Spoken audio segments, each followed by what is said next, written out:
नमस्कार। उत्तर प्रदेश की खबरें लेकर मैं हूं आपके साथ संदीप निरंजन। सरकार बुलेटिन की शुरुआत करेंगे बड़ी खबर से। कन्नौज से आ रही है। पीएम मोदी का जन्मदिन, इस मौके पर विधायक कैलाश राजपूत ने बांटे फल।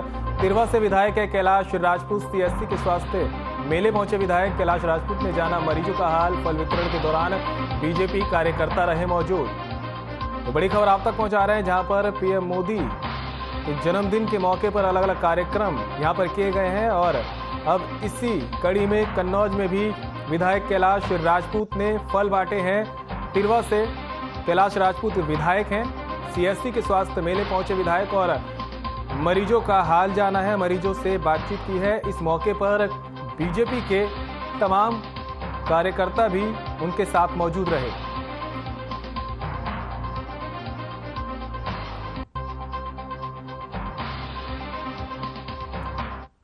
तो तस्वीरें आप देख सकते हैं। पीएम मोदी के जन्मदिन के मौके पर कन्नौज में विधायक कैलाश राजपूत ने सीएससी पहुंचकर फल वितरित किए हैं। मरीजों का हाल जाना है, मरीजों से मुलाकात भी की है। इस दौरान बीजेपी के कार्यकर्ता भी उनके साथ मौजूद रहे हैं।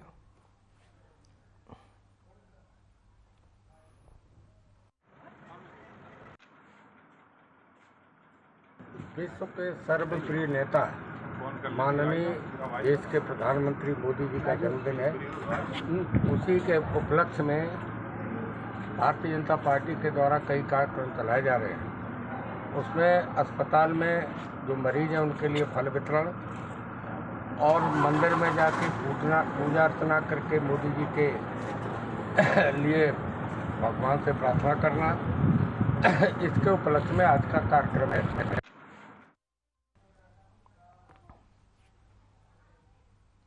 तो कन्नौज में बेरोजगारी को लेकर समाजवादी पार्टी ने अनोखा प्रदर्शन किया है। यहां बेरोजगार युवाओं ने अपनी डिग्रियों की प्रति आग के हवाले का विरोध जताया है। युवाओं ने बूट पॉलिश और पकौड़े की दुकान भी खोली। दरअसल कन्नौज के सौरिक कस्बे में समाजवादी पार्टी ने बेरोजगारी के मुद्दे पर अनोखा प्रदर्शन करते हुए चाय पकौड़ी और बूट पॉलिश की दुकान खोली है। पूर्व ब्लॉक प्रमुख नवाब सिंह यादव की अगुवाई में बेरोजगारों ने यह अनोखा प्रदर्शन किया है।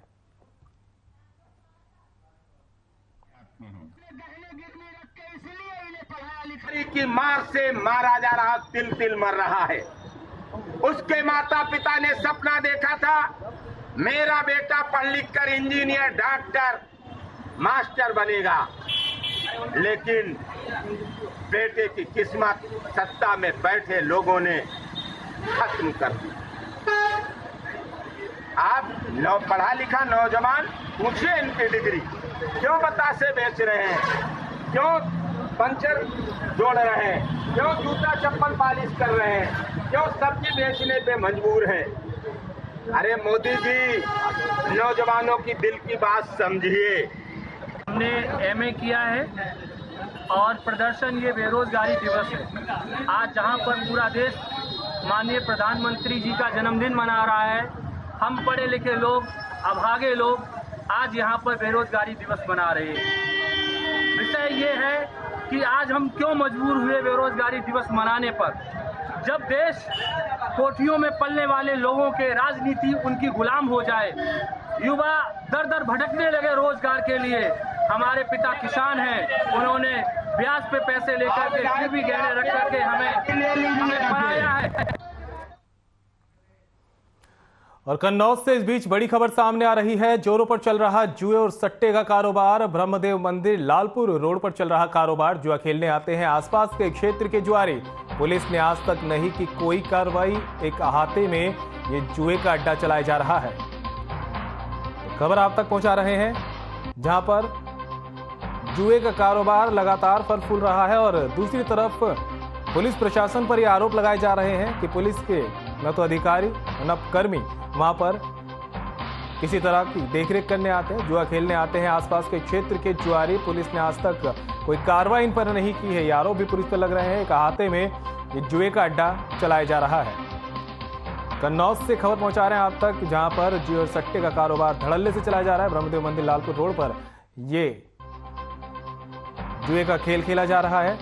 पुलिस ने आज तक कोई कार्रवाई नहीं की है। तस्वीरों में भी आप देख सकते हैं कन्नौज की तस्वीरें, जहां पर पुलिस ने अभी तक इन सट्टेबाजों पर किस तरह की कार्रवाई नहीं की है।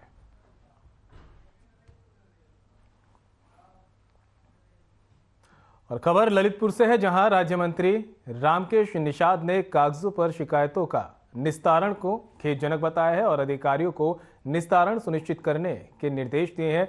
इस दौरान प्रभारी मंत्री ने कहा कि प्रत्येक पात्र को सरकारी योजनाओं का लाभ मिले। इसके साथ ही जनपद में पाइपलाइन डालने के बाद अनिवार्य रूप से सड़कों को दुरुस्त कराए जाने की बात कही है।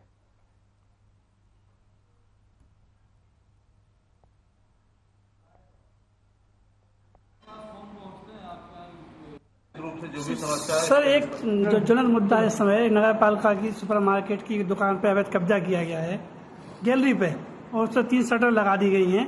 प्रशासन मौन बैठा है नगर ये संज्ञान में।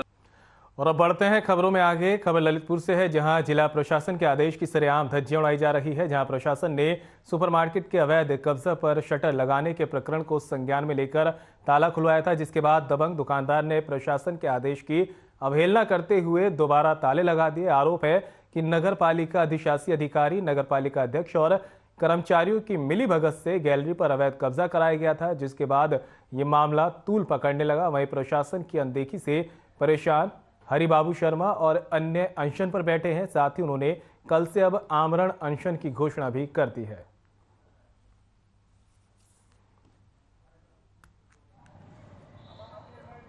तीन दिन से हम यहाँ पर लगातार बैठे हुए हैं। इससे आम रास्ता के निकलने के लिए, उसके लिए नगर पालिका के खिलाफ, जिसने कब्जा किया उसके खिलाफ आज 3 दिन बाद आज हम धरने पर बैठे हुए हैं। बगल हमारा दुकानदार आया अपने 8-10 लोगों के साथ, लाल सर के साथ, और दुकान में फिर से ताला डालकर वो चला गया। 3 दिन से कोई सुनवाई नहीं हो रही है, ना कोई अधिकारी यहाँ पर आ रहा है।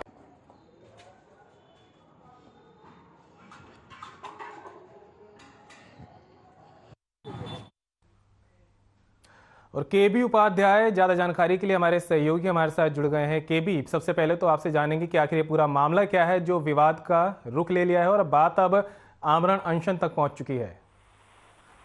जी, बता दें कि नगर पालिका के सुपर मार्केट में एक गली है जिससे लोगों को आना जाना सुपर मार्केट में होता है। उस गली में अतिक्रमण करके 3 शटर लगा के दुकान बना ली गई है, जो कि पूर्णतः अवैध है। और जब आंदोलन हुआ तो प्रशासन ने उस ताले को खुलवाया और हटाने की बात कही, हटवा देंगे। लेकिन आज जब इंतहा कब हो गई, जब उस दुकानदार ने अनशन के बीच आकर अपनी दुकान पर ताला डाल दिया और कब्जा कर लिया। और यहाँ की प्रशासन खुलेआम देखता हुआ प्रशासन के आदेशों की खुलेआम धज्जियां उड़ाई जा रही है और प्रशासन ने मौन धारण किए हुए है। और दुकानदार दबंगई से उस दुकान में कब्जा कर रहा है, जबकि वह दुकान नहीं, एक गैलरी है जिससे कि सुपर मार्केट में आना जाना होता है।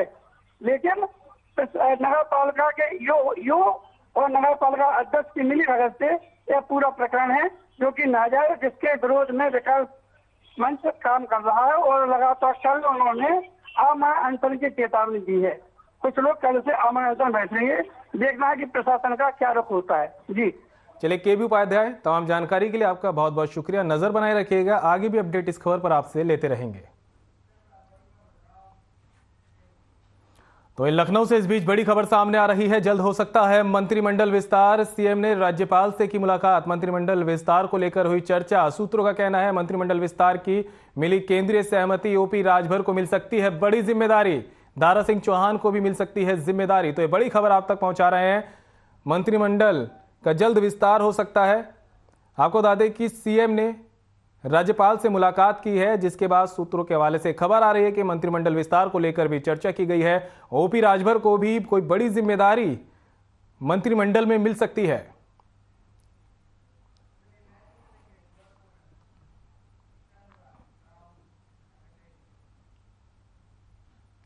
तो वहीं गोरखपुर में रामलीला मैदान मानसरोवर मंदिर के सामने 343 करोड़ की 76 विकास परियोजनाओं का सीएम योगी आदित्यनाथ ने लोकार्पण और शिलान्यास किया। सीधे लिए चलते हैं। क्षेत्रीय अध्यक्ष सहजानंद राय जी, जिलाध्यक्ष युधिष्ठिर सिंह जी, महानगर अध्यक्ष राजेश गुप्ता जी, क्षेत्रीय कोषाध्यक्ष पुष्पदंत जैन जी और स्थानीय पार्षद श्री पवन त्रिपाठी जी, उपस्थित भारतीय जनता पार्टी और विभिन्न संगठनों के पदाधिकारी, महानगर के सभी उपस्थित भाइयों बहनों, आज विश्वकर्मा जयंती है। आप सभी को भगवान विश्वकर्मा जयंती की हृदय से बधाई। इसके साथ ही आज देश के यशस्वी प्रधानमंत्री आदरणीय श्री नरेंद्र मोदी जी का भी पावन जन्मदिन है। पूरे प्रदेश वासियों की ओर से, गोरखपुर वासियों की ओर से प्रधानमंत्री जी के स्वस्थ और दीर्घ जीवन की कामना करते हुए उनके नेतृत्व में हमारा प्रदेश, हमारा देश विकास की नित नई बुलंदियों को छुए, यही कामना यहां पर भगवान देवादिदेव महादेव मानसरोवर के इस पावन मंदिर के प्रांगण में प्रभु श्री राम के इस पवित्र स्थल पर देवादिदेव महादेव से और प्रभु श्री राम से यही प्रार्थना करता हूं। भाइयों बहनों, आज गोरखपुर की 342 करोड़ 51 लाख करोड़ रुपए की परियोजनाओं का लोकार्पण और शिलान्यास हो रहा है। विकास आज गोरखपुर की पहचान बन रही है। इन विकास की परियोजनाओं में सड़क की परियोजनाएं भी हैं, जल निकासी की परियोजनाएं भी हैं, गोरखपुर की ऐतिहासिक और पौराणिक परंपरा से जुड़े हुए गौरव संग्रहालय की स्थापना का कार्यक्रम भी है। तो साथ ही साथ गोरखपुर के लिए मल्टी लेवल पार्किंग बंधु सिंह पार्क में स्थापित हो, इसके लिए इस परियोजना का शिलान्यास भी है। और गोरखपुर के अंदर सीवर ट्रीटमेंट प्लांट के माध्यम से किसी भी प्रकार की जल जनित और विषाणु जनित बीमारियों से बचाव के लिए भी सीवर लाइन के लोकार्पण और उनके ट्रीटमेंट के कार्यक्रम के साथ साथ अन्य तमाम परियोजनाओं का लोकार्पण और शिलान्यास का कार्यक्रम हो रहा है। हम सब जानते हैं, आज से 6 वर्ष पहले तक गोरखपुर के बारे में लोगों की धारणा क्या थी, विकास की स्थिति क्या थी, गोरखपुर की पहचान किस रूप में लोग लेते थे, और उत्तर प्रदेश के बारे में जो गोरखपुर के बारे में धारणा थी, यही धारणा उत्तर प्रदेश के बारे में भी देश के अंदर थी। प्रदेश के अंदर गोरखपुर के बारे में और प्रदेश के बाहर गोरखपुर के बारे में यही धारणा लोगों की थी। लेकिन भाइयों बहनों, पिछले 6 वर्ष के दौरान प्रधानमंत्री मोदी जी के मार्गदर्शन में जहां पिछले 9 9.5 वर्ष में देश ने प्रगति की है, वैश्विक मंच पर एक नई प्रतिष्ठा बनाई है, ऐसे ही 6 वर्ष के अंदर उत्तर प्रदेश ने देश में और गोरखपुर ने उत्तर प्रदेश और देश के अंदर आज अपनी एक नई पहचान बनाई है। और ये पहचान विकास की है, सुशासन की है, बेहतर कानून व्यवस्था की है। वर्षों और दशकों से लंबित पड़ी हुई परियोजनाएं आज पूरी हो रही हैं। ये परियोजनाएं हाईवे की, रेलवे की, फ्लाईओवर। ब्रेक के बाद आप सभी का एक बार फिर से स्वागत है। बढ़ते हैं खबरों में आगे। खबर हमीरपुर से है, जहां लगातार हो रही चोरियों का खुलासा न होने से लोगों में अब दहशत का माहौल बना हुआ है। वहीं दूसरी तरफ पुलिस की सक्रियता के चलते बीते 2 दिन पहले मुस्कुरा कस्बे में हुई चोरी का माल ले जाते समय पुलिस ने शातिर चोर को गिरफ्तार किया। बीते कुछ दिन पहले मुख्य सड़क के एक किराना की दुकान और कस्बे के 4 थोक मोहल्ले के कुछ घरों में लगातार चोरियां हुई थी, जिससे पूरे कस्बे में सनसनी फैल गई थी। स्थानीय लोगों का कहना है कि बीते दिनों से लगातार चोरी की वारदातें हो रही है, लेकिन पुलिस ने सिर्फ एक ही चोरी का खुलासा किया है। वहीं बीते दिन हुई चोरी पर पुलिस ने मामला दर्ज करते हुए जांच शुरू कर दी थी। इस दौरान टीम ने एक चोर को गिरफ्तार कर उसके पास से पैसे और मोबाइल बरामद किए।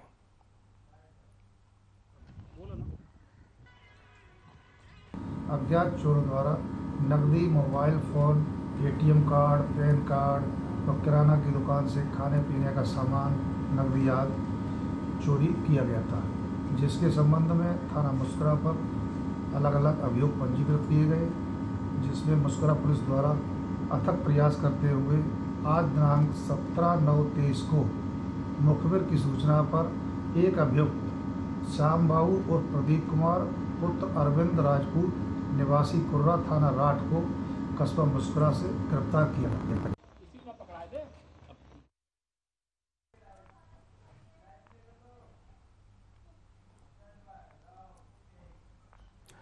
तो ये प्रधानमंत्री नरेंद्र मोदी ने पीएम विश्वकर्मा योजना कार्यक्रम का शुभारंभ किया, जिसमें सीएम योगी आदित्यनाथ ने भी शिरकत की। प्रियंका रावत जी, विजय बहादुर पाठक जी, कमलेश मिश्रा जी और उपस्थित सभी भाइयों बहनों, आज विश्वकर्मा जयंती है। सृष्टि की शिल्पी भगवान विश्वकर्मा और नए भारत के शिल्पी देश के यशस्वी प्रधानमंत्री आदरणीय श्री नरेंद्र मोदी जी एक महज संजोग नहीं बल्कि देव योग से एक ही तिथि दोनों के साथ आकर के जुड़ती है।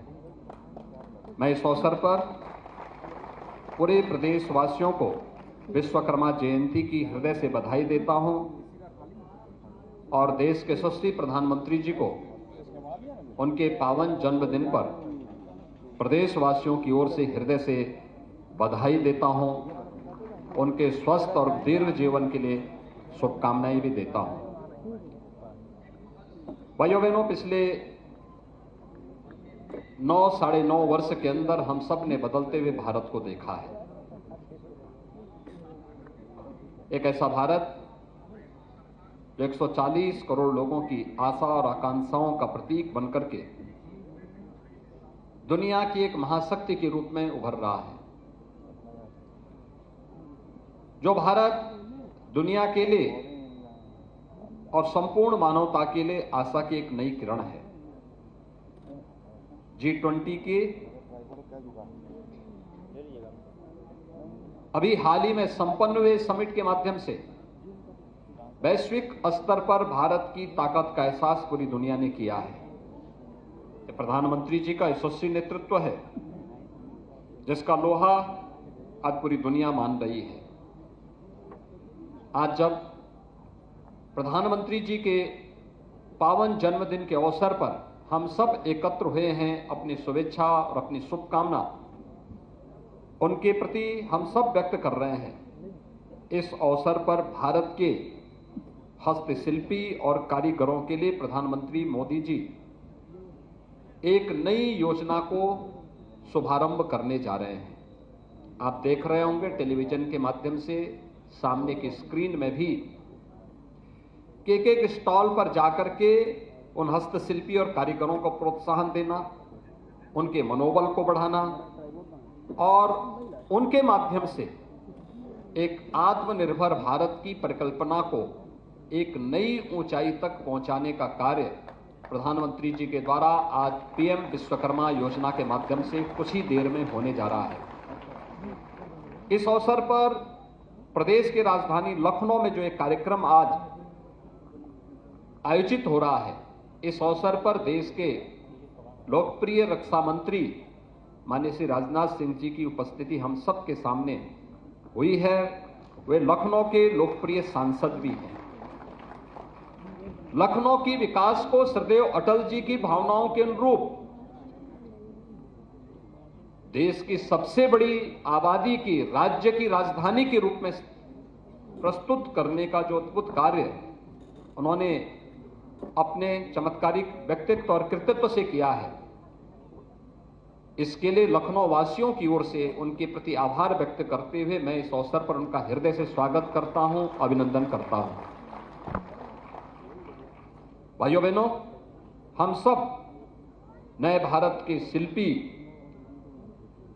प्रधानमंत्री जी के जन्मदिन पर इस नई स्कीम जिसमें भारत की परंपरागत हस्तशिल्प और कारीगरी छिपी हुई है, उस हुनर को एक नया मंच मिलने जा रहा है।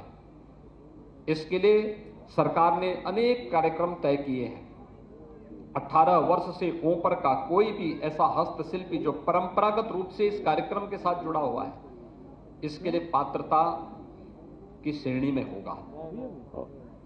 वह 5% से कम ब्याज दर पर लोन की सुविधा से आच्छादित होगा।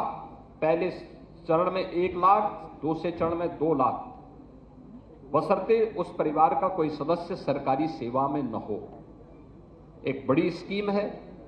ट्रेनिंग के दौरान 500 रुपये प्रतिदिन का मानदेय और उसके उपरांत 15,000 रुपये टूल किट की सुविधा भी उस हस्तशिल्पी और कारीगरी को उपलब्ध करवाना, ये अपने आप में एक नई स्कीम है। गांव की परंपरागत हस्तशिल्पी और कारीगरी के लिए जो कभी बढ़ई के रूप में, राजमिस्त्री के रूप में, हलवाई के रूप में, चर्मकार के रूप में, स्वर्णकार के रूप में गांव देहात के अलग अलग क्षेत्रों में जाकर के अपनी कला। और बुलेटिन में मेरे साथ इतना ही। दीजिए इजाजत। नमस्कार।